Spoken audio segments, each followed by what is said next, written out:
What's up, everybody? How you guys doing? What's going on?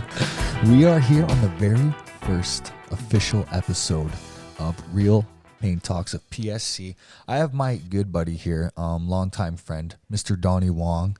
How you doing, buddy? I'm good. I'm very, very, very good. Thanks for sitting in with me, pal. No problem. Am I the first guest on this show? You are the official first guest. Absolutely, absolutely. And the reason I wanted to bring Donny on is because, a lot of people have been asking me, as he was saying, ask him, why the podcast? So Donny was kind of doing it, and I kind of sort of already was thinking something along the lines of how do reach more of a mass, more on an intimate level. And this is really cool. So when I reached out to Donny to be like, dude, your show is wicked. It's awesome. Thank you. How do I do this? And so Donny kind of helped me out. So that's why I thought I'd have him as the first one to, to explain why I'm doing this. So why don't you tell us a bit about yourself, man, and what you do and how you've kind of helped me and how it's progressed. Yeah. So for everyone out there, how y'all doing? So my name is Donny. I'm an entrepreneur. So how it worked is right out of high school, I said, I don't want to go to school. I don't want to go to college. I don't want to go to university. And so I said, I just want to start businesses. And really wise because when I was young, I just wanted to become super rich. Can we swear on this show? Try and keep it PG. What's kind of swear? I just wanted to do darndest to get rich. And my big thing was, you know what? I'm not an athlete. I'm not 6 foot anything, and I can't sing, and I don't have the mug to have someone that's going to hire me. No one's going to hire me for my face. Yeah. So I was like, the only way I'm going to get rich is if I start a business and sell it. And so when I was young, that's where I was like, okay, I'm just going to just try and do that. Also coming from a first generation immigrant family, I just watched my father was an entrepreneur, and he built his own photography studio. So it was very normal for me. And then being the age that I am, I'm 35, and all the 30-year-olds, we all know this, that we have the biggest advantage. Gary Vee talks about this lots, where if you grew up in the 80s, you get all the experience of analog, but you have all the experience and you grew up with internet and digital technologies. Absolutely. Yeah. So we get all the hard work, the grind, we get that things aren't instant, but we also get everything that gives it to us instantly. So we're the ultimate hybrid. Absolutely. Hybrid. And so for me, it just always made sense to be an entrepreneur, just really scrappy. It's really cool that I did start a lot of businesses, and I got to sell some businesses when I was young. But then when it got to the age of the cell phone, that's when it snapped for me. And I was like, hold on a sec. My new goal is to be able to start businesses and run them from my cell phone. And so I think a lot of people laughed at me when I really tried to go about this about 5 years ago.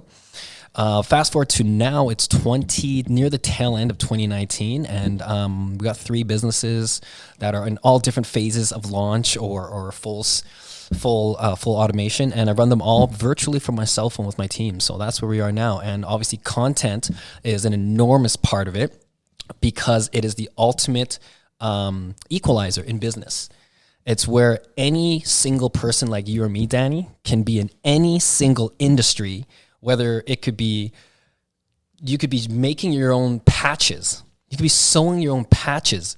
But as long as you understand kind of like what platform is best for you, we'll get into that way later, and just consistently do it, you can build an entire business and run it from your cell phone, or at least multiply your business. And so I think that's really why I got to be the number one in the throne today, is we can really talk about content. And because you've been so successful at it, we're really going to be able to switch notes here. Yeah, absolutely. So when you say content, what do you mean? That can kind of, that could be in any industry, sort of. If you're online and you're on these platforms, what do you mean by content? Yeah, so great question. And I think the best way is to take a quick history lesson, where the very first time that man ever recorded information was, we scribbled it on rocks in a cave, right? But what was significant about that was it was the very first time that humans passed information down to other humans, and we stored it. Definitely. No other animals can store past knowledge down to the other. Dogs can like piss on a tree and they can and somebody's been here. Yeah. Dog was here. Somebody was here. Yeah. This smells like doo-doo, baby. Yeah. But we were the first ones to pass knowledge down. And then after that, obviously, we figured out how to use paper and books. The Egyptians figured out how to use papyrus. I'm sure the Chinese also figured out, the ancient civilizations, compiling information. And then we eventually figured out how to use sound, transmit sound. And then came the radio where we could mass transmit live sound. And then, of course, we had the television, which a lot of us grew up with. And then that turned into the internet, which now the entire world could communicate with each other live. And then to the point where now we have cell phones. And so what content is basically everything we just talked about. Every single form we've ever talked about. But it's different because with the power of the iPhone, any one of us can now choose how we want to, which form of content we want to be using for our platform. Absolutely. So that could be anything as little as like a picture to a small video. And you don't even really have to be teaching anyone at the same time. It's just really getting out there and engaging with each other, right? It's sort of creating awareness, you know? So bingo. Actually, I got a lot of questions about that even when I first started. You know, I've only been really pushing my Instagram hard for almost a year. You know, I was on Instagram for a long time, but really pushing it hard, like looking for different avenues and just creating that awareness was actually really cool, because the cool thing about that was you didn't have to really get actually literally anything for it. Like a lot of people are like, why are you even doing this? What are you getting out of this? And really, the only thing I was getting out of it was an instant portfolio, which to me was awesome. Because I was just like, that's the only way I thought about it. I was like, you know what? I can put my pictures up on mostly Instagram is what I'm talking about, guys. Because I was never really big into Facebook, because I found Instagram was like exactly like it is. Instantly, you can share your portfolio. Boom. If you want to say to someone, hey man, like I'm legit at this or that, or you know, like for me, like, hey man, I'm a great sprayman, I'm a great painter. Here, you can go and see it. Bingo. So that's the great thing about it. So that's kind of what we're talking about in terms of the content and being like, what I always say to some of my followers who ask me, it's like, if you're not relevant, you're irrelevant. And as stupid as that sounds, it's pretty true, you know. And guys, it takes a lot of work to be on the gram or on the platforms, but like Donny says, it all depends on how you want to use it, right, man? 100%. And I think a lot of people, if you're not on social media, likely you think it's stupid. You think it's for kids. It's like, that's foolish. I've seen a lot of guys, like painters too, that are new, that are like, oh yeah, my girlfriend she uses it and it's cool, or she watches YouTube videos, and so I just got on it. So I've been seeing it's sort of changing a little bit. Yeah, totally. And you know, it's not just painters, it's anyone. It could be weightlifters, it could be musicians, it could be entrepreneurs, whatever it is. Do you think that there's like I don't want to, you know, say it. Do you think that like the older folks kind of don't get it yet, and that's why there's that era gap sort of where it's like some people are getting onto it late? It's not late. It's just the normal bell curve of how all technology is adopted. Even think about Facebook, right? It's how it works is once Facebook comes out, there's always your early adopters, the people that are on it first. They're always the ones that are kind of ahead of the curve, and they got new apps or they have new phones or technologies they're using that everyone else is like, what are you talking about? That's weird, right? And that's what Facebook was in the beginning. And then you have the second part of the bell curve where it's kind of like, that's the early adopters. The very first are like the innovators, the mavericks, the ones who are just ahead of everything. Everyone has that nerd friend that's ahead of you for everything, right? Like, what are you talking about? It could be Reddit, it could be Twitter, it could be whatever. You know what though? That actually happened to me. My buddy, I mean, he wasn't like the nerd guy, but he was going to college. I never went to college. Me neither. But I'm just saying that he went to college, and he was always like, hey man, check this video out on this YouTube. And I was like, on what? On YouTube. And I was like, oh, well, what is that? He's like, it's just a place we go like online to like watch videos. I'm like, well, that sounds like a complete wasted time, right? And then all of a sudden, it's just like became this thing, and I was like, holy crap. I remember looking back in that and being like, damn. Yeah, exactly. And so to come full circle, Facebook is interesting because it came out when we were kind of in the tail end of high school coming out. So we weren't, you and I especially weren't the innovators. We weren't the early adopters. No, definitely not. But the next phase where the masses adopt it, it's always going to be the ones who are most familiar with the technology. And for us at that time, it's the internet. Yeah, it's the internet on desktop. The adults weren't using the internet, right? It was still very new to them. So that's kind of coming back to us being the analog children, but born in the era of the internet. Absolutely. And so when we got on Facebook, it was just pure partying. Like, yo, party, like, pretty much. right? Get as much likes and whatnot. And then by the time, and this is what's going to happen with Instagram eventually, where once your aunt or your mom starts getting your Instagram or for Facebook profile, we're gone. Yeah, true. We're gone, right? Yeah, you can tell when it starts to get like that. Yeah, it gets old. It gets old. And that's what happens. It gets aged, and that's how they grow their following. But once that happens, all the cool kids start leaving. But if you're not playing that game, so for the people that are listening, if you're not playing that game, there is really a great tool to be had with Instagram, Facebook. I don't know, depending where you are in the world, you know, Home Advisor, LinkedIn, you know, if you're a contractor, I'm kind of speaking for right now, but there's like, you know, House, there's all these other platforms, you know, that you can get out there for.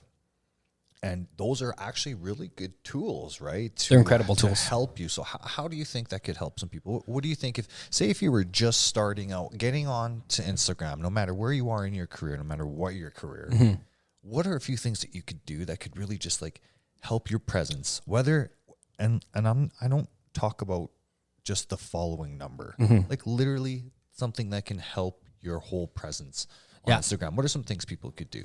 The big thing, first and foremost, is to understand your favorite type of expression.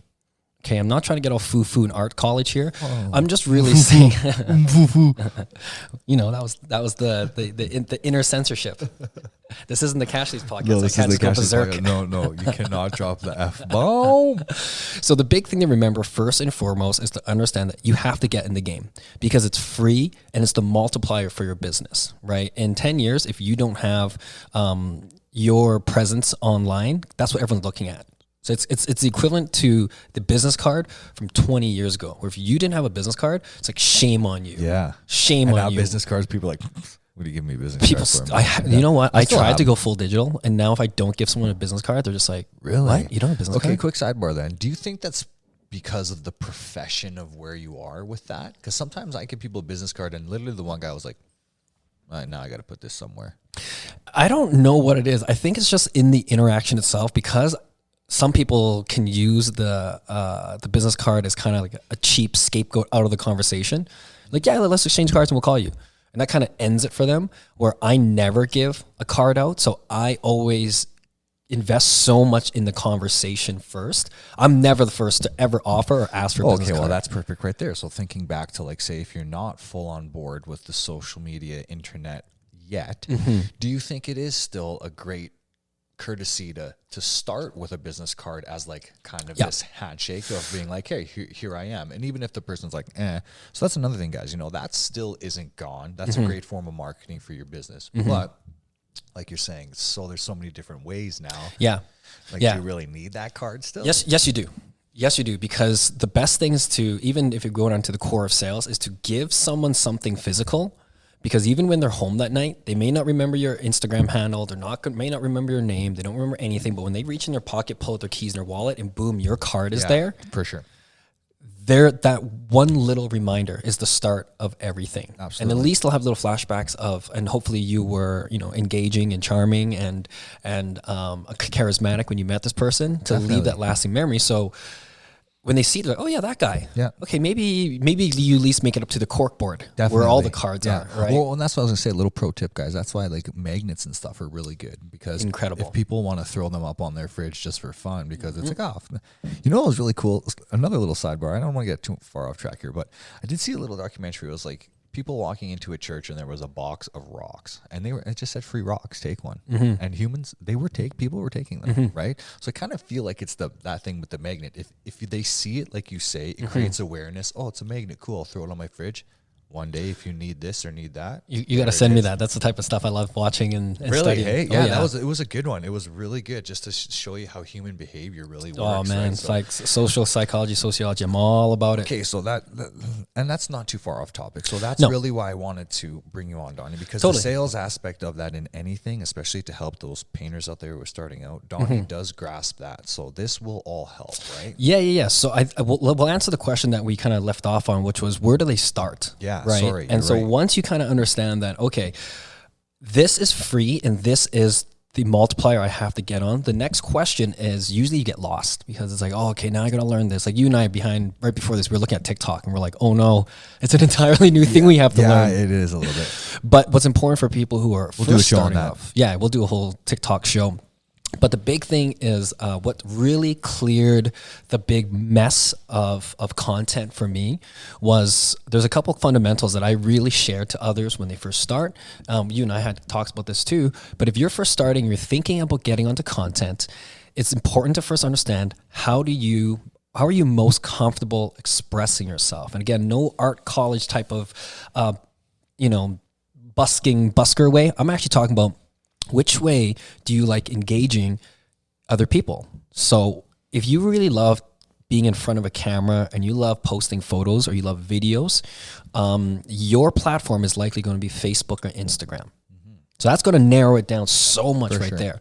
But the thing is, most people are very uncomfortable in front of the camera, myself included. And I throw myself in front of there just because I'm a talker. So I'm like, okay, let me just get it out there. But even for the longest time, my Instagram, you'd never see pictures of myself. Yeah. I just hated it. I'm like, it's so weird. It's so there's vain. still other stuff you can do, right? There's other stuff you can do, but it's so vain. It's so it's egotistical, blah, blah, blah, blah. I've kind of conquered those as we grew up. But there's another set of people who, you know what? The written word is their art. The written word is we're like, you know what? I actually write better than anything else. I don't like being in front of the camera. I like being behind the camera. I'm the guy who I can write for days. I can write bars. I can write verses. Absolutely. I can write jingles. I can write essays. I can write even just small paragraphs. I can articulate my thoughts in such a well-written, conceived way that people can read it and understand the concepts I'm conveying. Definitely. Well, guess what, person out there? The platform for you is called medium.com. Ooh, yeah, medium.com is incredible. Quora as well is an incredible platform. And why those are important over all the other ones is because that's where the professionals go. So Quora is a mobile platform where if you need a question answered, you write it on there and the entire community, that person will come answer your question. Really? So if someone's looking for someone with door-to-door, that will pop up because I've coached door-to-door for so long. And on my platform, that's kind of tells you what, when you select what you are interested in, what you specialize in, you'll put those forward. And that question will get pushed right to me. And I'll literally answer for you, how do you get rid of someone off your step? That's a door-to-door agent. Wow. Yeah, and if I have a painting question, painters will come answer my question. All the painters will come. And as these answers Quora, Quora, it's one of my favorite platforms. Oh, God, I've never even heard of it. No, it's incredible. It doesn't have any foolishness like your Instagrams or your Facebooks. There's no memes and stuff. It's professionals who are coming to answer your question. It's anything you can think of. Even in the parking lot, I was reading why Johnny Carson hated a certain guest from back in the day. I forget what it was, but I was like, I want to know why the two legendary comedians and yada, yada, yada. Now, Medium is more of a blog type of website where once again, it's more polished articles where people will come and really put curated pieces of work, well-written pieces of work. So if you're a writer, you want to go on one of those two platforms.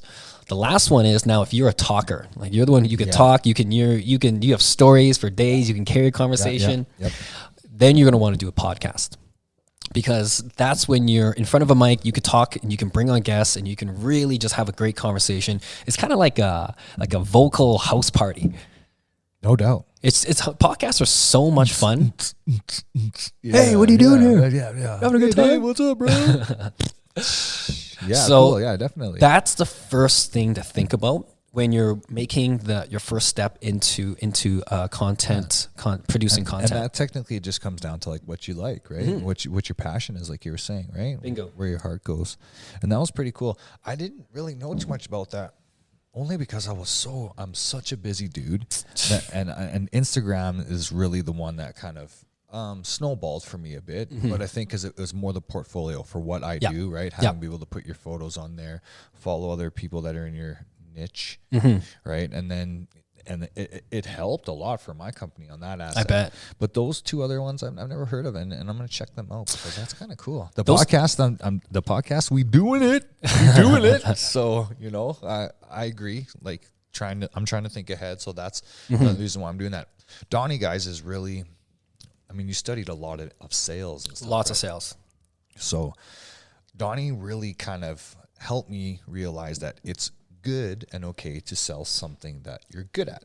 Oh, absolutely.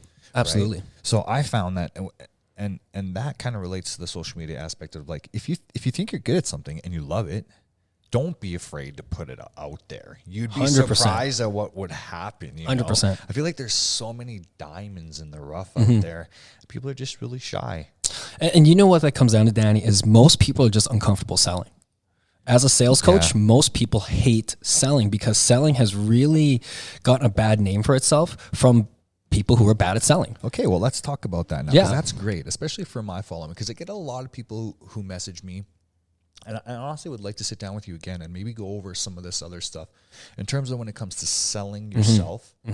Even literally when you have to, for a painter example, if you're going, say, door to door, you walk in, you have to sell yourself. Yep. Right? And not only do you have to sell yourself to that customer, you have to sell yourself sort of to your competitor because you know that they're getting other quotes. Right? So I get a lot of people say, how do I go about it? Like, and it's always like, hey, man, like, what's the price for this? And I kind of realize that I can't actually give people the price because it comes down to what I tell them, what they think their value is and what they should work for. Technically, hey, some guys are happy making this much and that much, and some guys like to make maybe more. So, but it comes down to selling the job. These things all matter. So, do you think that people should really stay true to their values, or is there a strategy to selling a job without feeling like they're selling out? Yeah, totally. And I think you said all the key words there, and it's important to sell yourself, sell your values to the customer. That's the strategy. Well, do you think if people that are different calibers, yes, that they should really just look at themselves and know? Because I do tell people this a lot. I say, like, get good at what you do. First and foremost, before anything, get good at what you do, right? Absolutely. Because then it's easier to sell yourself, right? But if they need to make money, which people do, people need to work. How would you tell someone who's still learning how to sell themselves without overshooting so they lose the job, but not undercutting themselves? Yeah. A great question. And the big thing here is that don't bite off more than you can chew. And and what I mean by that, and our good friend Steve would be the exact opposite. He always says, bite off more than you can chew. Yeah, Steve's great.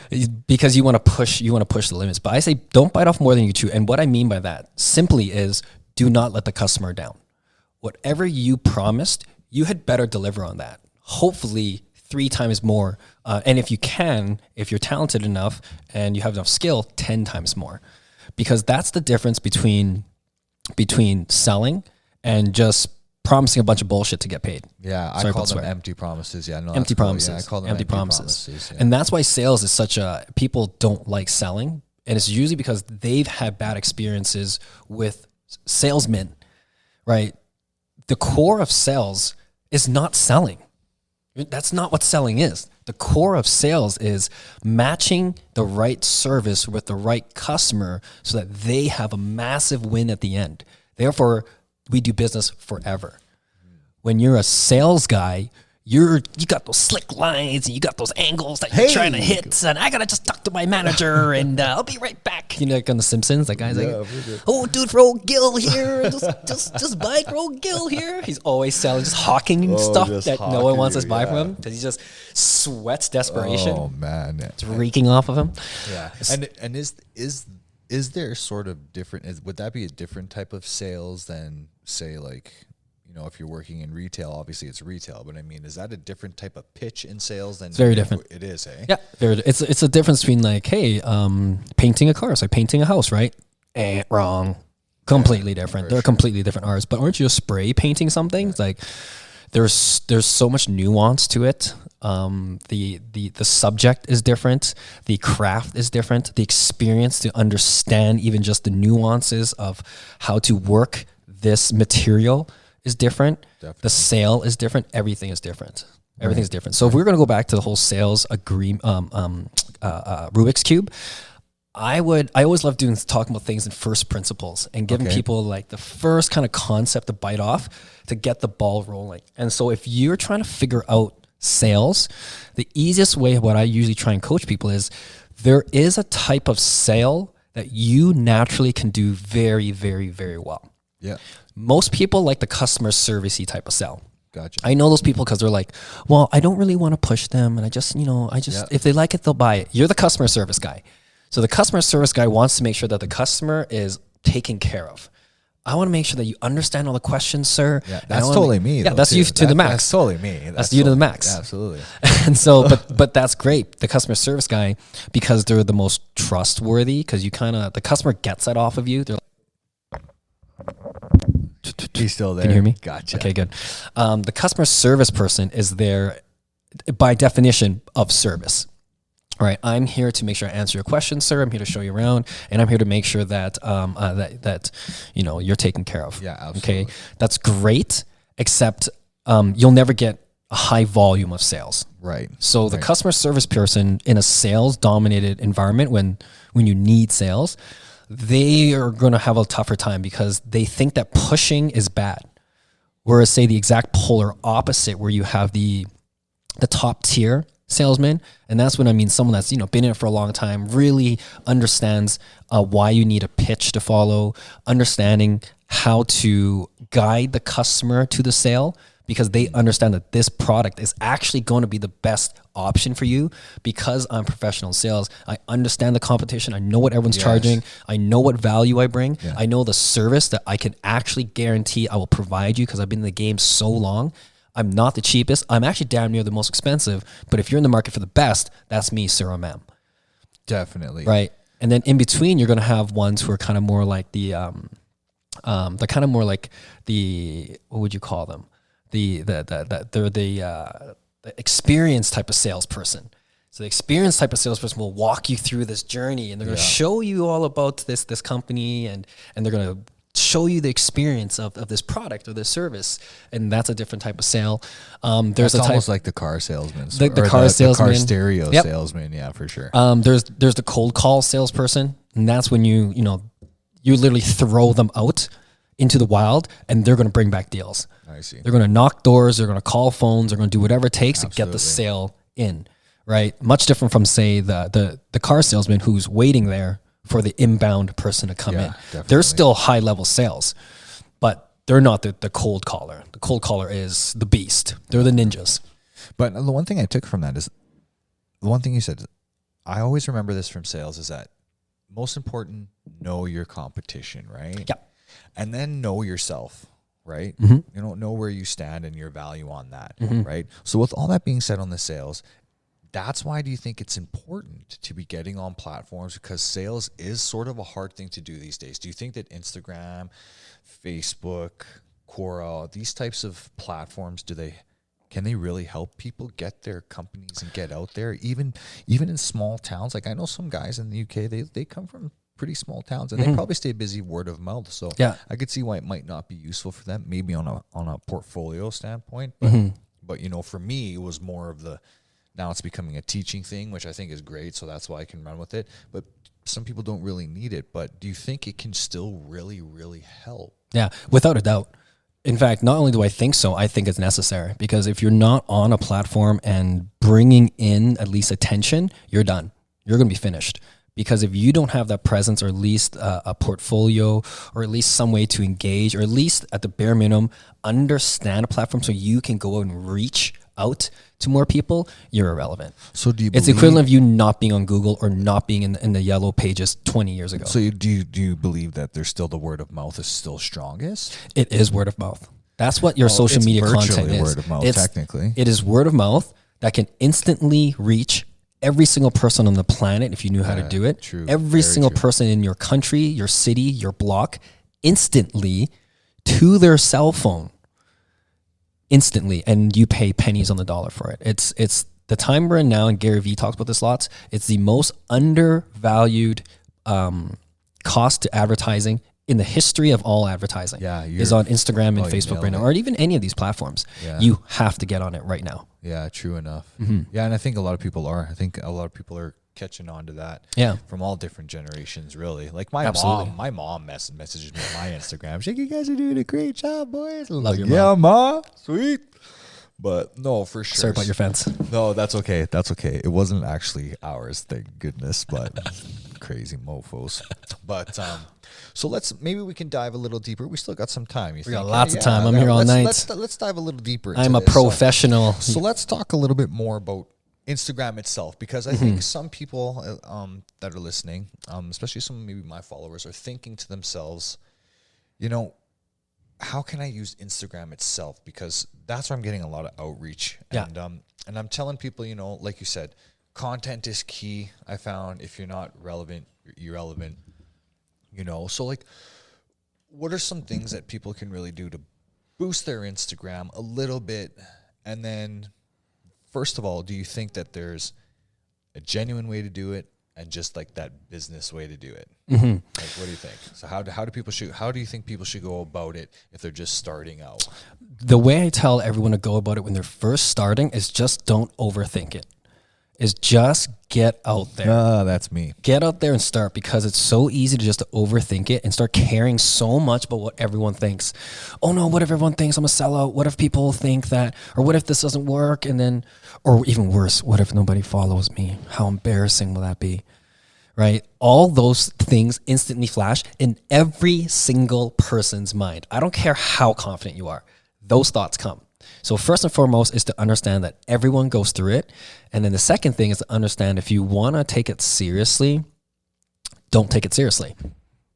Not trying to just be yourself. Just be yourself. Genuine. Be yourself, be genuine, because all that fake stuff, everybody knows it's fake now. Absolutely. We just came through 20 years, 50 years of television. The last 10 years, we've been subjected to, what's that called? Reality television.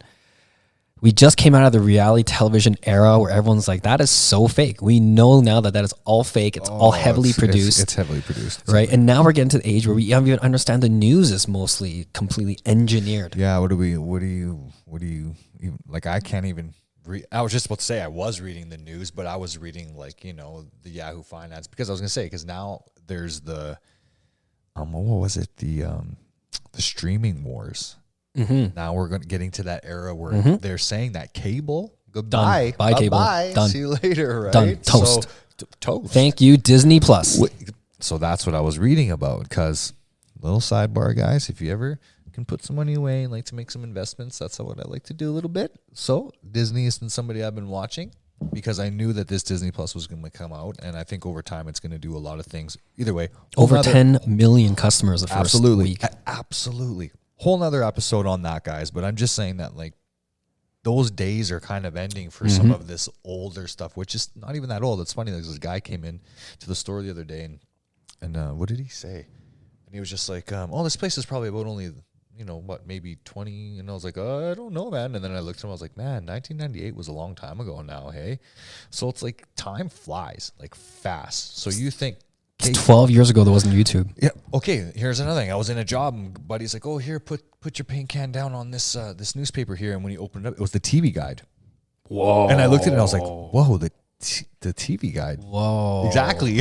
And I was like, so yeah. So I mean, that's gonna be gone. Cable's gonna be gone. So there's different eras, and cable is gone. Yeah, cable is gone. Except for that 60-year-old couple that comes to my Airbnb and then rips me for not having cable. Really? Hey. Oh. You don't got Channel 3? Oh, man, we got to get some Channel 3 in here. I'm sorry. I'm sorry. Yeah, no. But so back to her, though, like with the Instagram, being that the world is sort of going that way, what are some other things, technical things? Like, do you believe in like the, hey, make sure you post this many times a week, do this? Is it dependent on how serious and how much you want to dive into this? Remember, guys, it takes time. Yeah. It's all really fake. It is. I always remind myself, marketing platform. That's what it is, marketing platform. What extreme to take it to is really up to you, right? So, like, what do you think? Like, it's good, 1, 2 posts a day, 2 posts a week, depending what you want. I try not to go for the following. I feel like my following's pretty genuine. I've had to build trust in the community. So what do you have an amazing following, an amazing community. I love them all. You have one of the most highly engaged organic accounts I've ever seen. Thank you, sir. It's bang on. We talk about this. Like, your account is the quintessential role model of accounts. It's right there. you. None of it's fake. Thank you. None of it is bought. It's all bang on. man, and you haven't even started paid advertising yet. So And amazing. and it's so amazing. I haven't paid for anything. So that's one thing right there, guys. There you go, right there. That's what I also wanted to put out to you. You don't have to spend any money No, to do you don't. it. And a lot of people said, "Oh, you've paid for stuff," and I said to them, "No, man." And like, "Well, how did you do that?" You know, and it's like, "Well, it's engaging. Just engage." There you go. See, about the Instagram, I want to ask you more of the questions because on the Instagram side, you're actually crushing it. And how about let's just stick with the engaging, because there's really 3 things that you really got to nail. One is consistency. I just want to brush this over real quick. At least once a day, bare minimum, and I'm terrible for that. But 2 times a day, definitely, because you want to stay top of mind. But I want to ask you about engaging. Like, how do you produce it so it's engaging? Okay, so when I say engaging, what I'm kind of meaning is, okay, guys. So there's a couple different things with Instagram that I've noticed. I don't specialize in this. I took a small class online. I learned about some social media stuff. I learned some SEO stuff. I learned all that stuff because for my business, right? That's like what I always tell people. Try and make yourself better. Just learn as much as you can. So I did that. So I can tell with Instagram that there's so many different ways that you can approach it. Mm-hmm. So like I'm saying, like I didn't want to just come out boom, boom, boom, even though, like I said, no tooting of the horn, toot, but like I knew that if I came out strong, I could have a strong and a great portfolio that people could be like, oh wow, like awesome. And it's snowballed and it's been great.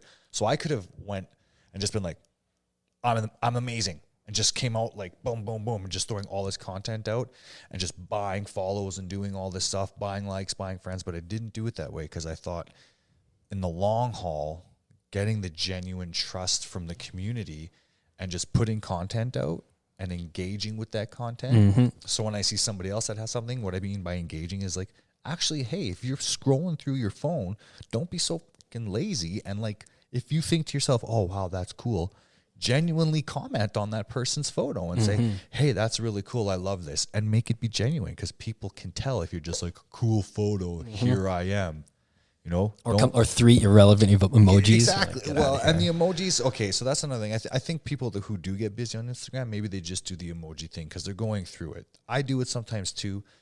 I'm not going to lie. I give people what they give me. The same.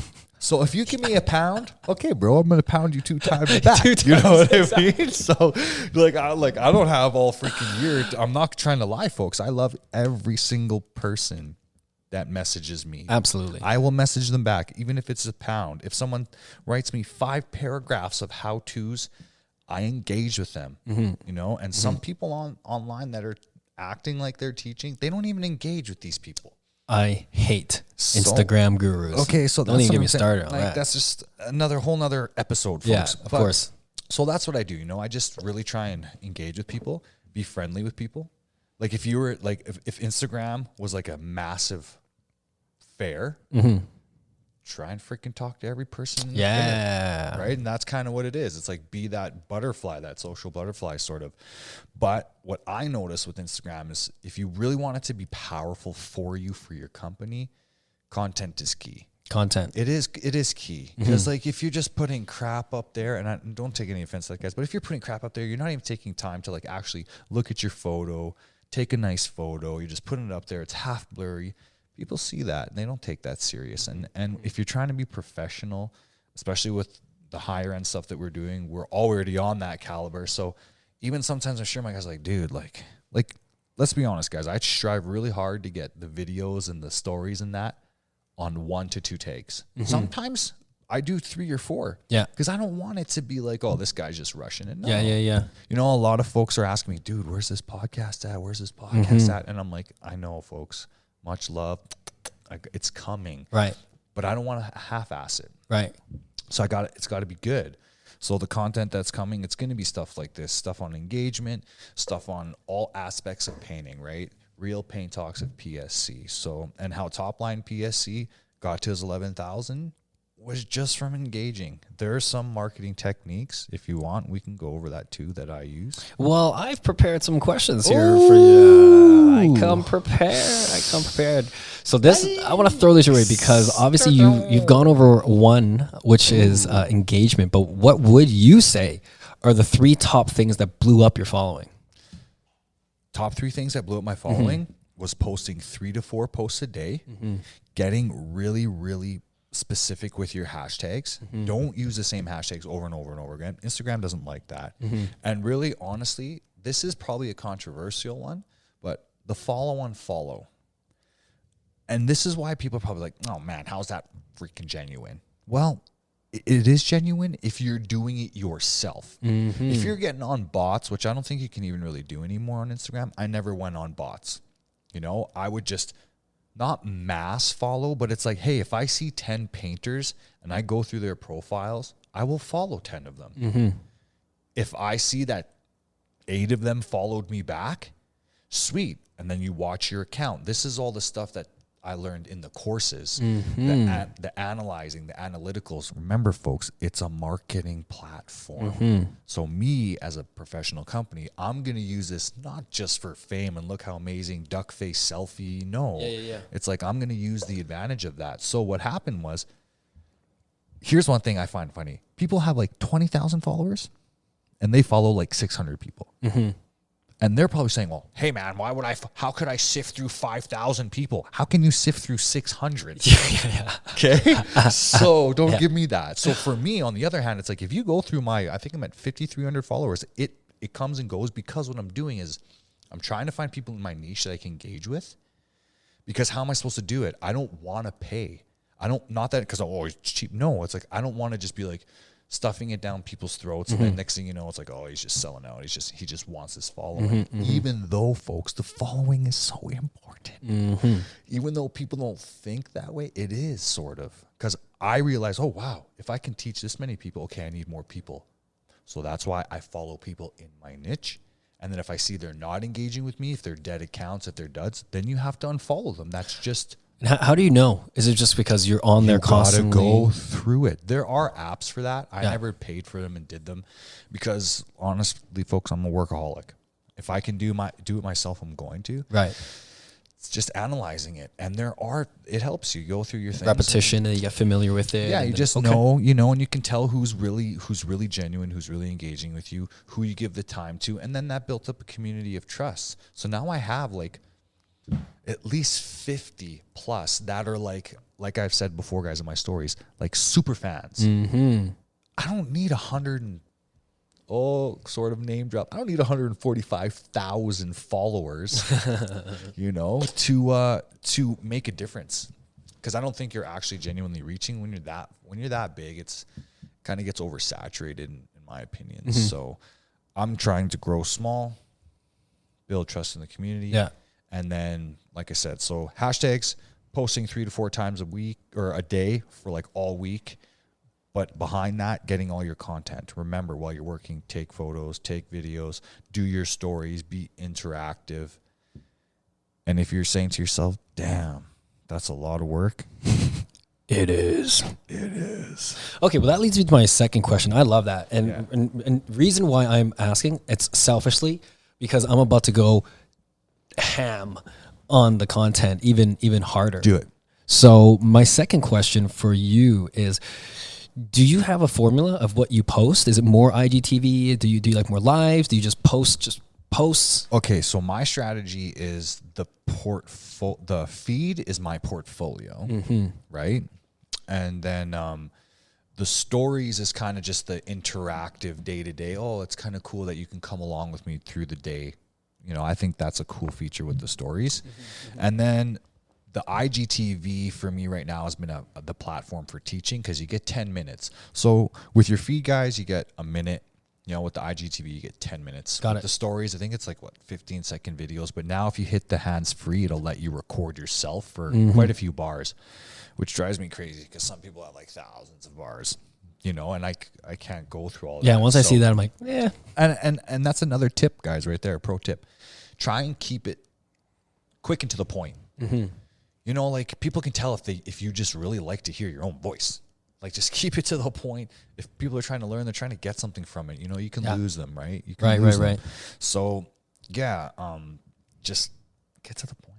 Oh, we'll jump in here real quick. For those of you guys who are wondering what to post, now that you kind of have this structure from Danny and you guys understand the Instagram platform a lot, or even if you understand what platform is best for you, but it turns out it's Instagram, there's three things that you want to put out there, and it's educate, entertain, or inform. Yeah. And you know, and all those have like what I learned was the number one thing on Instagram that gets viewed most is things that make people laugh.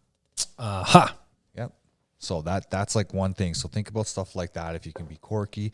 And then the people that have been reaching out to me, I've been telling them to, like I said, always guys, hone in on your craft, find what you're good at, and try and use that to be different on your platform, especially if there's a high amount of competition in your area.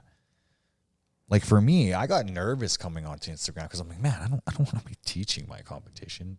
But I had to eventually let that go when I met a guy like Donny Wong, you know, because he taught me that's this going back to the sales, that it's okay to sell something that you're good at, even if you're giving it away for free and someone else is doing it, it's okay. And I totally 100% agree with that. And that's why I'm doing the real Pain Talks at PSC, right? So. Yeah, you're the ultimate real McCoy, and that's why teaching, passing along the Absolutely, it's a tougher road, but it's the way that you and I both like to generate, especially on our personal. It's like, hey, listen, not faking the funk. This is what we're going to do. Absolutely. We're going to take you on the journey. We're going to document the journey. Definitely. And people love the passion. They love it. They love the passion. I get that a lot too. So that's why I try and post with passion. So like kind of back to the question, when you're posting your photos and stuff, look through your feed as like a whole. Don't just look like 2 or 3 photos at a time. Like see what it looks like, see how you present yourself.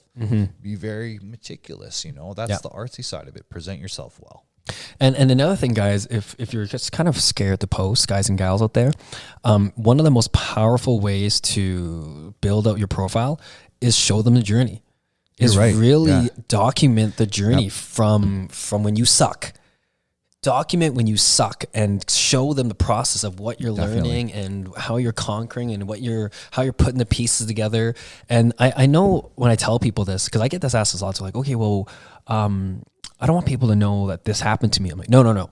Especially when you have a bad day. Especially when you get kicked in a teeth. Especially when this job just cost you $1,000. Post that. There is a thing going on around Instagram. It's kind of like show your mistakes, right? So contractors and other guys in my niche, that's what they're doing. They're like, well, here's a show your mistake day. Like, look what happened. And we're all humans. We all started somewhere, right? That's why it's great. That's why I tell people too, I wish I would have had like this platform to learn when I was learning, man. Game recognizes game. And people who have been there are not going to laugh at you. People who've been there are going to see them. Like, man, that happened to me too. Let me see how this guy gets through it. Definitely. Boom, he crushed it. Hey, good for you. Absolutely. And they'll usually reach out, like, hey, good for you. Or at least they'll recognize, like, this guy's brave enough to put his mistakes.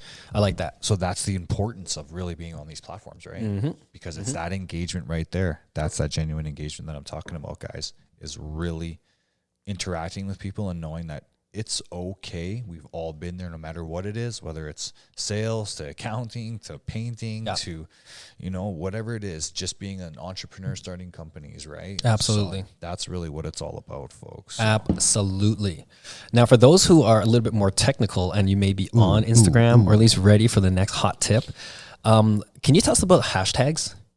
What did you learn about hashtags? How do you choose your hashtags? Okay, so there's some stuff I like to go against the grain a little bit because it says, like, even when you're writing your like caption, don't use the hashtag in the caption. I find it kind of quirky. I don't know, but either way. So you want to use the hashtags. So quickly, if you don't really know what a hashtag is pretty much, it's like a little link of its own page for that word. If it says hashtag box and you're putting pictures of boxes up there, then you know what I mean? Then every person that is hashtag that hashtag, it's going to go to that little link, right? So Paint Life is a big one, you know, Worldwide Paint Crew is a big one, spray, airless spray, stuff like that in my niche. So sometimes I'll put those in, but sometimes they can get oversaturated. So what I've learned is you want to keep them, like mix them up, go online because there is a list that you're not allowed to use. TGIF is a banned hashtag. Absolutely. What? Yep, look them up. It's really weird. Yeah, because I don't know why, but it's probably for different reasons, cultural, political. I don't know, because and maybe for a market. Amazing American Steakhouse. I mean, probably for marketing too, though, because you got to think like some of these hashtags have like 600 million tags. Right. So if you just go on there and just tag yourself in all these high numbered hashtags, Instagram is gonna kind of look at you and be like, "Oh, what's going on?" And you can be shadow banned from Instagram If you use one of the hashtags from the land, if you use black them, if you use list. them too much, and they see like, oh, is this guy a bot? Is this guy a robot? He just keeps doing like all this. He just wants the mass engagement, because there goes back to another pro tip, guys. When you really look at it, if you take the classes, take some online classes, quick sidebar, check out Udemy. Oh, yeah. Udemy. Yeah. You can get tiny little courses, like 24-hour worth of video courses. Frick, do like 12. Go hard on them. So either way, but there's like I said, in like the analytics of Instagram, right? There's all these different little things with the hashtags that can like really help you set a precedence in a certain area. Interesting. And if big companies get a hold of that, they dominate that. Right. area, Exactly. Right. Exactly. So I think beautiful is another one that's like used a lot. You can get shadow banned, Crazy. And a friend of mine who was helping me with my Instagram in the beginning, a guy in my band, he was saying like, hey man, so here's another thing, guys. If you're like, oh, well, shoot, I'm just going to mass follow, unfollow. You'll get shadow. Oh yeah. Instantly. And they'll come and they'll look at your account. Oh yeah. So excuse me, you got to watch out for stuff like that, right? So it really just comes down to the genuine following of the genuine content. If you have a picture of a flower, just hashtag Daisy, hashtag outside, hashtag this. Some people say to me, man, your hashtags are like so corny, dude. Hashtag plants over pills. But it's helping you go to different places all over the world and engaging all together at once even on that hashtag. So folks, go ahead. Top line has, I felt like I started it, Spray King. And when I looked through it, a majority of the bottom feed of it was me. But I think other people, humans are brilliant, and like, don't ever think you're 100% original. Yeah. Because we all learn from each other. You're not that special. Yeah, we're products of our environment, So I'm not saying, but if it's something you want to tag yourself in and come along with me, because I do it, I tag it. I have stickers, I have gear coming with all these certain things, like Spray King's one of them. Go ahead, and that's how we can interact and share together. So there's a lot of graffiti artists on there, which I found awesome. I was gonna say Spray King's gonna be you, it and I'm like, graffiti artists and like gangsters in Compton. So these guys start tagging themselves in or hashtagging it, their photos, and I'm like, awesome. I get to see like another aspect of it. So so that's how hashtags can really help you, because instantly you're just connecting with other interests. That's awesome. It is awesome. It was really cool, and it can really help you. Like, you'll see all of a sudden you're like, man, like I got like 100 likes today, and that makes people feel good, even though apparently now they're going to try and change that. Yeah, that's gone. It's already gone. It's coming. They're getting rid of the likes. Mental health. I get it, but just remember, folks, if you got kids, I tell my kids they're not allowed on a lot of these platforms, but I just tell them, remember, it's all fake. It's all a fake. marketing platform, man. Like, take it easy. So I can see why that's good, and I can also see why that's bad, because if you're really studying analyzing your Instagram, you kind of need to know. You do. Like, because for example, say you really like Top Line's feed, and say you message me a lot, but there's so many people through my feed, but you message me more than this guy, but I message that guy back on that day, and you're like, dude, I message you every day. You know what I mean? And like, you haven't messaged me back yet. And it's like, that matters. You know what I mean? That matters. Yeah, totally. So, it's stuff like that. It's like the fans. They're your fans, and you got to respect them. You got to respect them, right? Got to respect them. They're the ones that make it happen. Yeah, you know what I love about your Instagram, and that's why I was so excited to come on this episode of all the ones, Donny. Is because I feel like we both have had a lot of success through Instagram specifically. Absolutely. But yours was so much different from mine. Right, because if you look even on my personal Instagram, like the following's not high, it's not super crazy. I'm very sporadic of when I'm on and off. But what it's done is it's built companies from it. Whereas with yours, not only has it built a company, but yours is it's got that engagement, it's got that audience built out. Yeah. Whereas mine was, when people were following me, they just started wanting to working with me. They wanted to work with me. They wanted to work with me, and then they kind of like I did, essentially. Yeah, bingo, absolutely, bingo, right? And so mine was very hyper local. Even all my hashtags were very YYC based, because I just wanted just wanted to Yeah. establish my foothold here. Next year, 2020, we're talking about audience. That's why this one I was like, I gotta talk to Danny. Oh yeah, This guy, definitely. the Spray King, Yeah. knows how to build the audience. Yeah, I think so. And then some people might think I'm a piss in the ocean, to tell you the truth, like for a lack of better words. But because there are some big pages out there. But like I say, remember, guys, it's all about that super fan mentality. I want to jump in here because this is another one of those golden fundamentals that will probably change somebody's game out there, because we're so enamored with 50,000, 100,000 followers, you don't wanna chase 1.6 the wrong million things. followers. And again, why I really love your Instagram, why it's such a North Star for how everyone should build it, is because there's a rule out there called 1,000 true followers. And you've been echoing it the whole time. Absolutely. And it just says, and for anyone who's out there you're kind of on the fence, but if you should, because I don't know how, I don't know where to start, how do I get 1 million followers? People are way ahead of me. This is what you need to remember out there.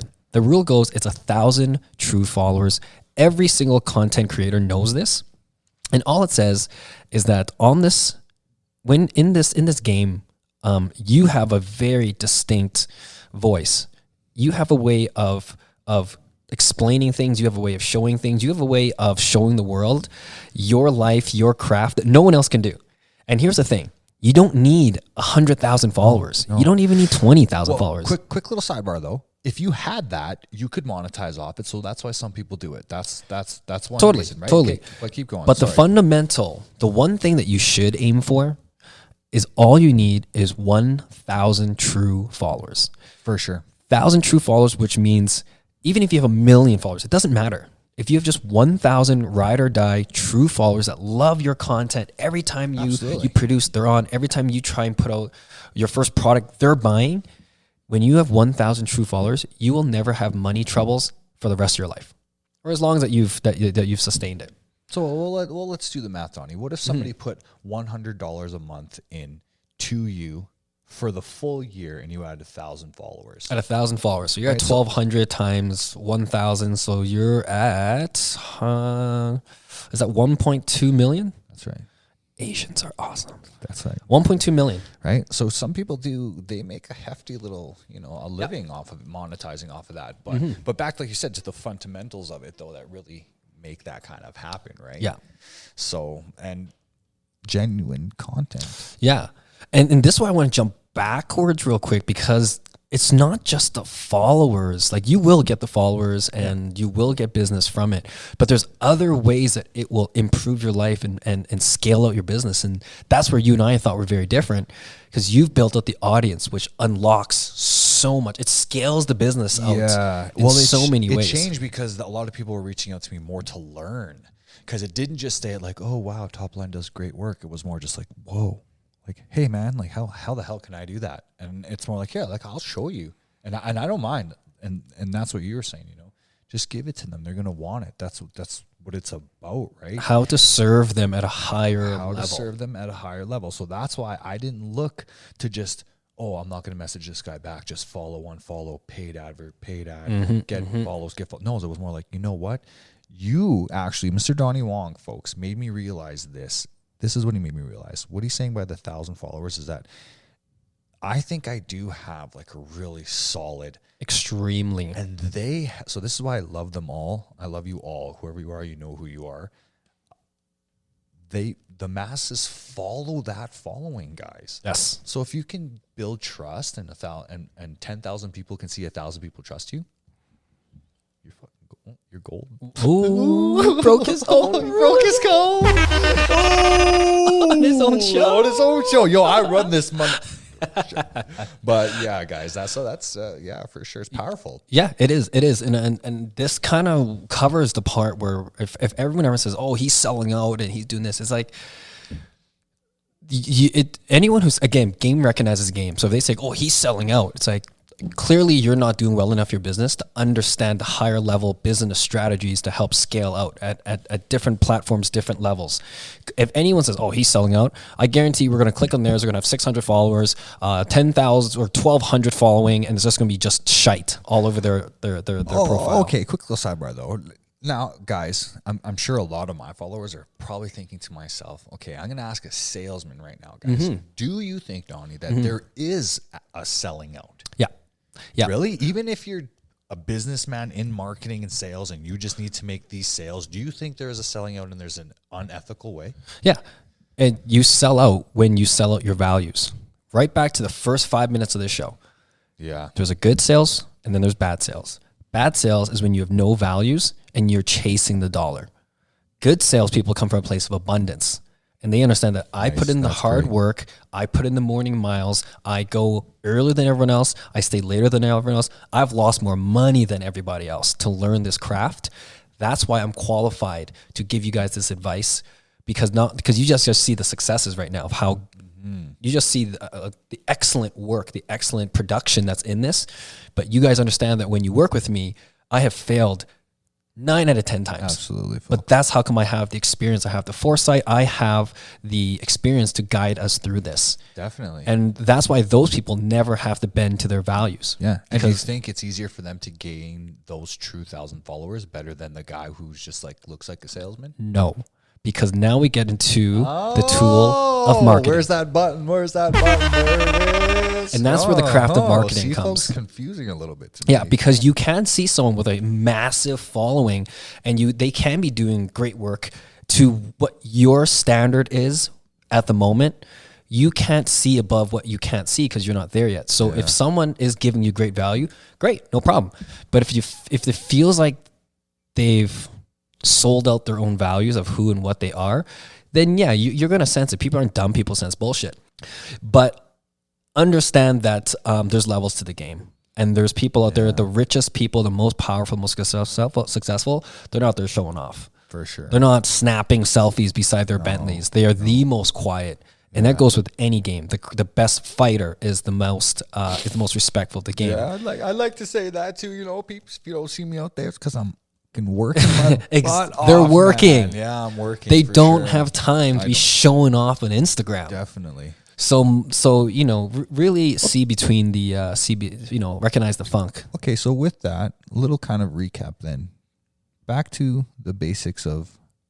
So do you think that if you're just starting out, like we were saying, and you want to use these platforms, showing off is a little bit good, get yourself out there, right? Mm-hmm. Be confident, great content, be genuine, right? These are all things that can help you. That's it in a nutshell. This, right? That's it in a nutshell.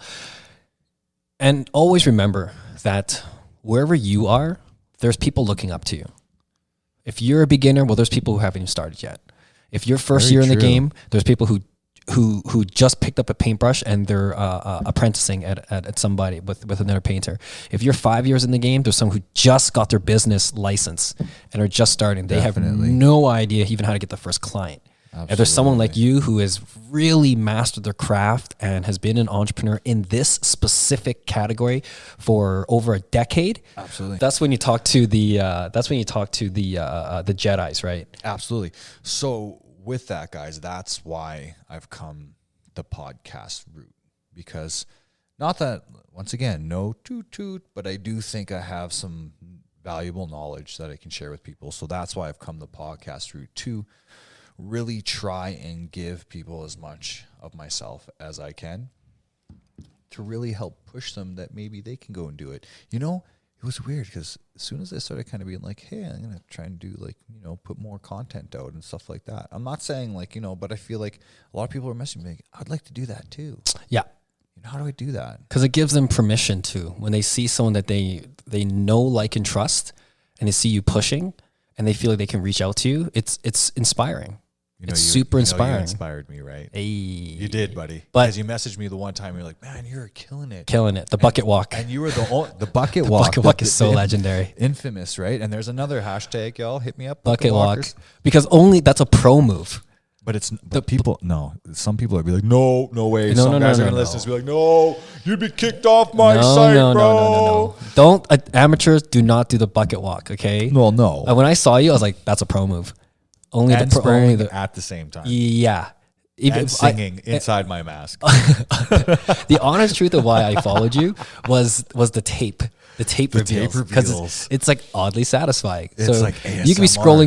scrolling, but all of a sudden there's a tape reveal and you're like, oh yeah. Yeah, no doubt. And you're like, that's But then amazing. obviously I know and love you, known you for a long time. Absolutely. So we follow because of the brotherhood. But then when I see your content, I'm like, whoa, this guy's super consistent. And then as I watch you more, it's, hey, he does great work. And this is before I even knew what you did. I can't tell the difference in painting. It's not in my world. Yeah, It's not see, in my experience. I think that's though why it snowballed a little bit for me, because I think and like I say, there's got to be a toot button on there. It's not to toot my own horn, but it's like I think I take really good pride in putting my portfolio, my feed. So I think you do see a small difference when you look and people are like, wow. No, not a small difference. It's that I am the perfect quintessential example of someone who I'm not in the painting world. I'm not a tradesman. I'm not on the tools. Yet your profile made me stop and watch. And then from there, I'm tuning in to the point when I see the bucket walk, I'm like, yo, this is sick. This guy's a pro.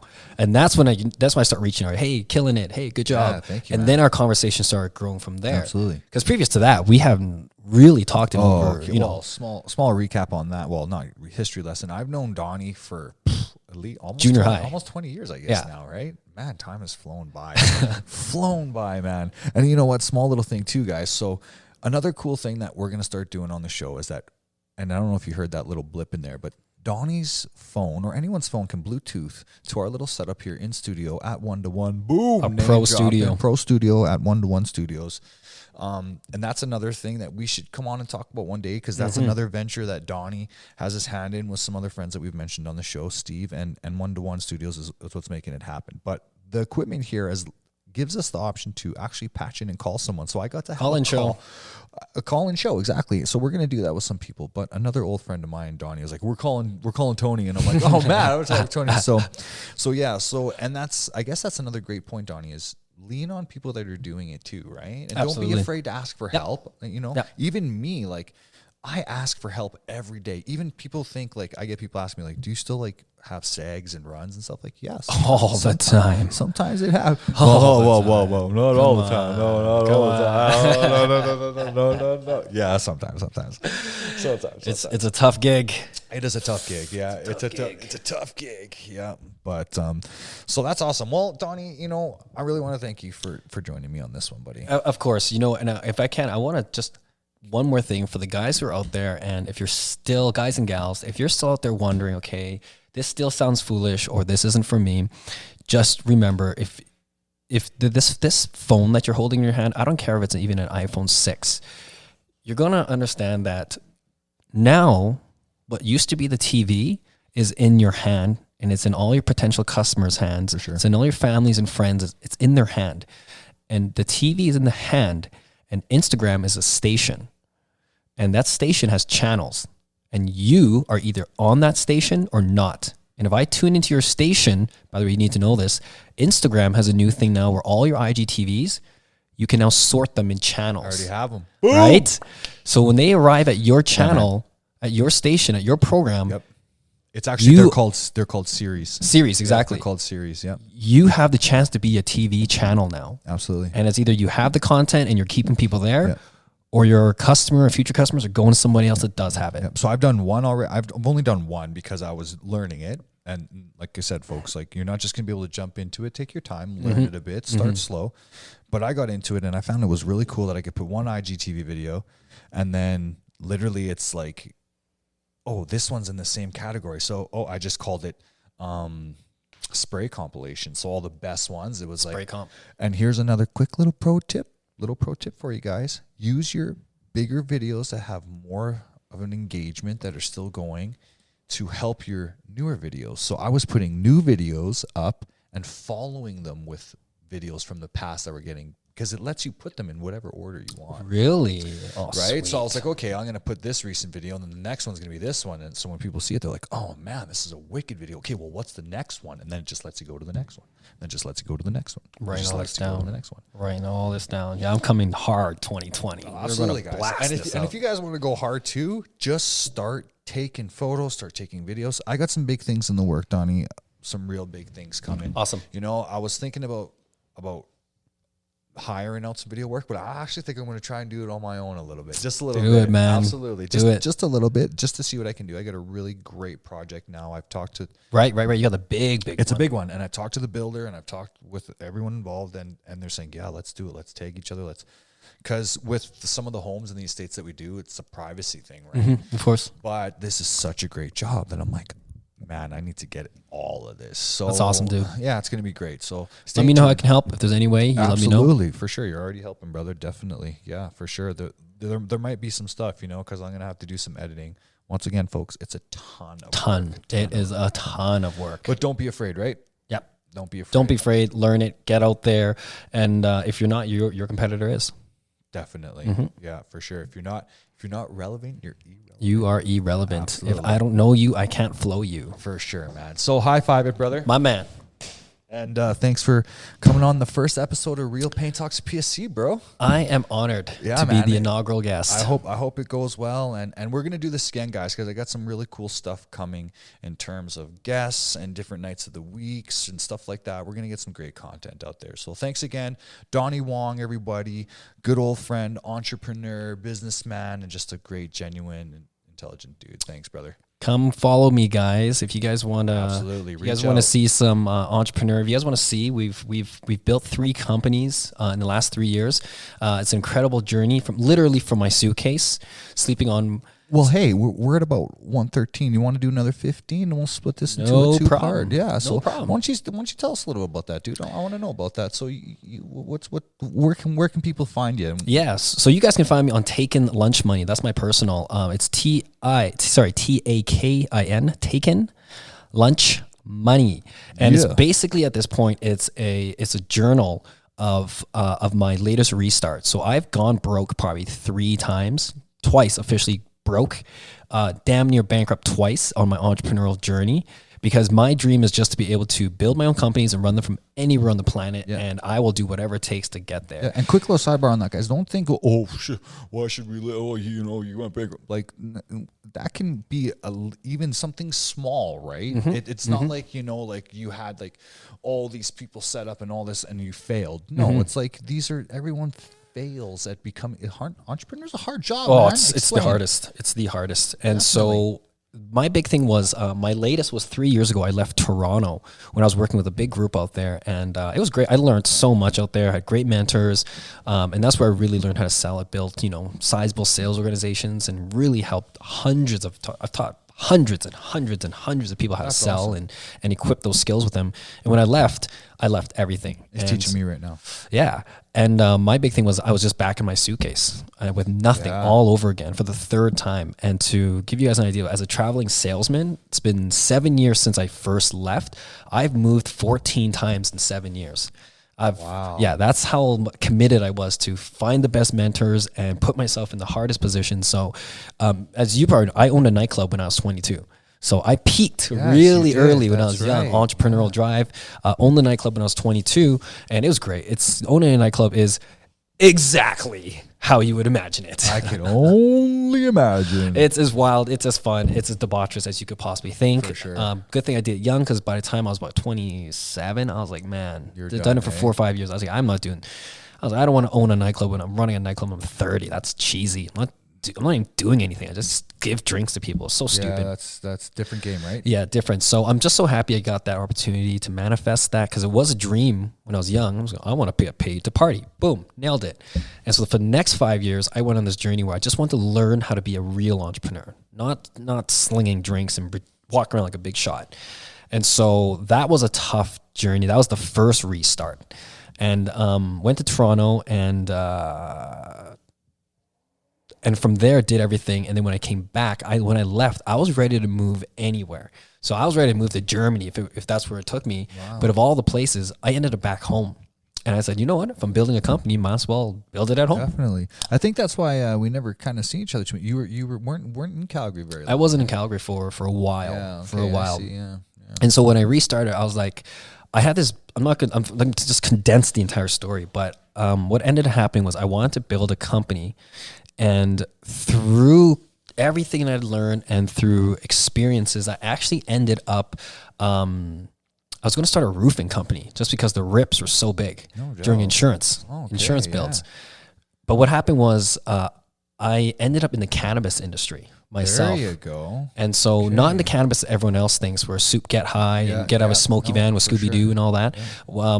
Our company's called Boost CBDs. You've seen it, y'all. I've been repping this, bro. This stuff works. Yeah. Tell us about that a little bit. Boost CBD, we make cannabis products for people who don't like getting high. There you go. Utilizing CBD for performance and recovery. High performance. And high performance. And so what we do is we try to really celebrate the body because it is the ultimate machine. This entire show we've been talking about how crazy the phone is and how this is so powerful, but the greatest machine ever made was the one that took 3 million years to evolve, and that is the human body. And so what Boost does is we celebrate the superhuman body because it is incredible what the body can do. So we delve into topics like what actually happens in your sleep and why it's so important, right? Why are pressure points? What are pressure points? How come the Chinese have been using it for thousands of years? Sure. Why does it work?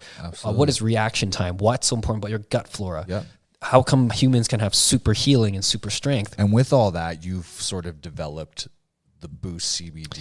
That's how we celebrate the body. How you celebrate it. Right now, what we're delving into is cannabis performance. And so what we're doing is using CBD and we are actually changing lives, helping people control their anxiety for the first time ever, helping people have a full, restful night's sleep. Absolutely. People are actually waking up completely rested and it's blowing their minds. Chronic pain, dealing and finding an answer for once for chronic pain. Yes. The list goes on and on. And so a little sidebar on that, because that's another reason that I reached out to you too, because I kind of thought when I seen you kind of pitching that and how great you guys were doing with it, that is in the trade world right now. Tradespeople beat up their bodies. Repetitiveness too. If you're a drywaller or a sander or a sprayer or whatever, if you're a tile guy on your hands and knees. Oh, tile guys and roofers are roofers too. Mad respect for those guys. Actually, you know what? A lot of them. Let's not, but a lot. But yeah, high performance. So Boost really helped with that. So that was another company that you started, hey? Yeah. So we started Boost for that mission. So my mission right now is really we're trying to be the pioneers of cannabis performance, and then within that, everything we talked about as well. So that was kind of the passion project that we're able to run from, pretty much almost run remotely from my phone. Remember, he's trying to run it all from his phone. All from my phone. So that I can, when the time comes, I can honestly be in Bali and running it from my phone. Excellent. All the systems are in place and great teams in place. And that's working for you right now? It's going great. The cannabis industry itself is a wild ride. Yeah, we're from Canada, y'all. So it's crazy. It's super crazy. But within that, the second company that I've started with some great partners is the Airbnb. There you go. So that's something. Sorry to interrupt, but once again, y'all, think ahead, right? The future. That's why I love Donny for that. He's, I'm a tradesman. I'm thinking not really just of right now, but in the moment on a project. Like I have canvases, it's kind of a different kind of ball game. So, but I have an open mind, but there you go right there. Thinking ahead. The Airbnb is like a whole new business. Yeah, it's crazy. And it's crazy because it's a business in a box, much like the Ubers or the Arbonnes or the Skip the Dishes. You don't have to build an entire company. I'm already building a company. The last thing I want to do is build a company. Absolutely. So another little sidebar, guys. Sorry, but you guys can use these platforms again, not just for your job, other things too, right? If you have side hustles. Absolutely. Yeah. Absolutely. And so the Airbnb was an opportunity that I recognized because my big thing is 3 streams of income. Absolutely. Got to get 3 streams. You'll see that a lot if you're reading and you're trying to, gain knowledge, that you'll see that a lot of rich people, y'all, they don't have one stream of income. 5, 7, multiple. 5, 7. Most millionaires have 7. Absolutely. Yeah. So my big thing was, okay, now I'm working on something where I have to grind. I love it, but I need to secure myself with a passive income. So that's where the Airbnb came in, mostly because of A, business in a box, but B, there's no startup capital. So I do what's called rental arbitrage, where I approach property owners and I rent out their property for them with a full understanding that I'm going to short-term rent. So technically you don't really own any of it. I don't own any of the properties. No. Yeah. So we started this company on $0. And we're getting close to clearing $200,000 in our first year. Good for you. Yeah, man. In our first calendar year. There was a clap one on there, wasn't there? Where's that one? Woo! Oh, see, so guys, that's what's incredible about that is the day and age. Do you think 15 years ago, you could have really started a company that easy with $0? No, absolutely not. Because with the phone and with the software we have now, we actually can do entire departments. We can operate entire departments from our phone. Like QuickBooks Online is an entire inventory and accounting department that I do right from my phone. Note that one, guys, because you need to show me that. Yeah, QuickBooks. I'm not on QuickBooks myself, and I don't know how a lot of like my followers and other painters and people out there, contractors, Game changer. are doing it. It's game changer. Game changer. Not only that, your accountant plugs into QuickBooks and sees everything live. Jeez, there you go. Oh, it's nuts. It's nuts. If you're doing things on paper right now, you need to switch to QuickBooks because it's $17 a month. Okay, so a quick little thing on that. Like, I still do write a lot of stuff down. I write it all down. Don't even bother.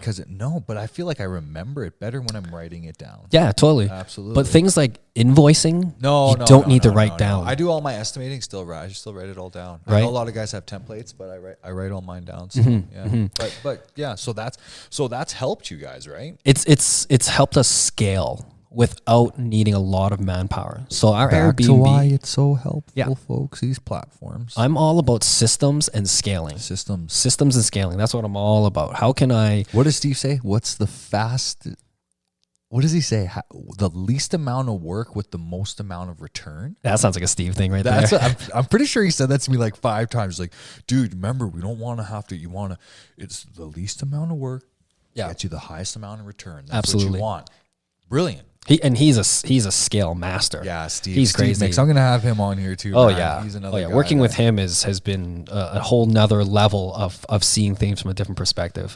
Hanging around him, I do feel like Neo hanging around with Morpheus. Oh, no doubt for sure. When he brings you in the dojo. He's got great charisma. Absolutely. You know? And he's so sharp. He operates at a very high bandwidth. That's Steven. Very high RPMs. It's very rare to see. Let's give him a little shout out. What is he at? At Steve, the social CEO. Yeah, check him out because they do a lot of cool stuff. He's incredible. He's incredible. So that's awesome. So you got three companies. You got the Airbnb, the Boost, and and from there we actually ended up building a podcast studio. Right, the Cashley. That's what we're sitting on. Exactly. That's how 1-to-1 and everything kind of came about. Yeah. So we're sitting in 1-to-1 studio. We're sitting in 1-to-1 studios right now. 1-to-1 was designed as an open community where we give the technology and the space for creators to be able to come in and have a professional sounding podcast with a touch of a button for as little as $100 a month. Dude, it's sick. It's turnkey. It sounds pro. We're filming in the studio right now. We're using the exact equipment that I used for the Cash Leads podcast. We have amazing array of shows coming soon. Yours is going to be amazing. Thank you. The paint show's coming. We got a whole bunch of different categories. And like you guys were saying, folks, if you need more information, get at me. If you're a contractor or another tradesman and you're interested in doing something like this, we can help you out, right? Yeah. Definitely. 1-to-1's sick, man. I'm so excited. High five it again. It's cool, man. Thanks so much again, dude. So everything's going good. The businesses are good. Everything's good. Everything's healthy. We've reached the Boost is in its 3rd year. So the first 3 years is just figuring stuff out. It does work, y'all. It does work. It works. Consistency over everything. Yeah, for sure. And so this year we're really going to be able to really just take everything we've learned. We have a great team on board now, and we're really able to tackle the content. Yeah. The next line of products is coming out, and most importantly, it took me 3 years to get here. 3 years ago, doctors were all telling me like the CBD has no performance benefits, and I was like, man, get the hell out of here. Get the hell. You were the guys that said cannabis was bad and unhealthy. So now I spent 3 years trying to figure out how to be able to measure and to objectively produce controlled results where we can empirically show you the benefits of CBD. So we're about to really dig deep into that next year. So where can they find that CBD? Is it Boost CBD? Boost CBD, yeah, BOOST CBD.com. Boost.ca is the website. Okay, guys, go in there. We're really about to we're putting our heart and soul into this content. You guys are going to learn so much about the CBD, why it's the next super supplement that does so much for the body, and more importantly, how it's going to revolutionize not just your daily health, but performance, recovery, things that's just going to blow you off the charts. It's going to be on every single shelf right beside vitamin C and ginseng. Go check it out, guys, because I know a lot of people, but they've put so much work into this. Thank you. It's legit. They're they're not going to say it's legit and have it not be legit. You know what I mean? I know what it's like to, you know, if you say it is. So check them out, guys. And I want to thank you again so much, dude, for coming on and doing this. We'll have to do this Very again. welcome. The Real Anytime. Paint Talks of PSC. Real Paint Talks PSC. It's been dope, man, for sure. Definitely. And one little thing, guys, just I like to keep it real 100 all the time. That's no sponsorship stuff going on there. Donnie's my homeboy. I've known him for a long time. That's just insight to what he does. If you guys want to check it out, if you want to check out the Airbnb, not his, just if you're like, oh, cool, it's just we're talking about this to show you that there are ways. If you're just a painter, or you're just a this, or you're just a that, these platforms can help you. Absolutely. That was the point to this whole show, was to tell and show people that you can really do anything, and these platforms will help you. So don't be afraid, right? 100. Forget if you're saying just a painter. Drop the just and get to work. Let's go. I agree. So Build that's it. what I'm here for. Real Paint Talks of PSC. You know, we're going to be putting lots of content out so we can help. Guys like Donnie are going to be joining me all the time. Heck yeah. And we're going to be helping you guys out, because really what I want to do is I just want to help people grow, and maybe they can make a little more coin while they're doing it. Heck yeah. Right? All right, man. Congrats on your Much first love. show. Yes, thank you, buddy. It's been awesome. Is it this one? Oh, thanks y'all for joining in. So stay tuned. All right. Real Paint Talks of PSC. Cue theme music.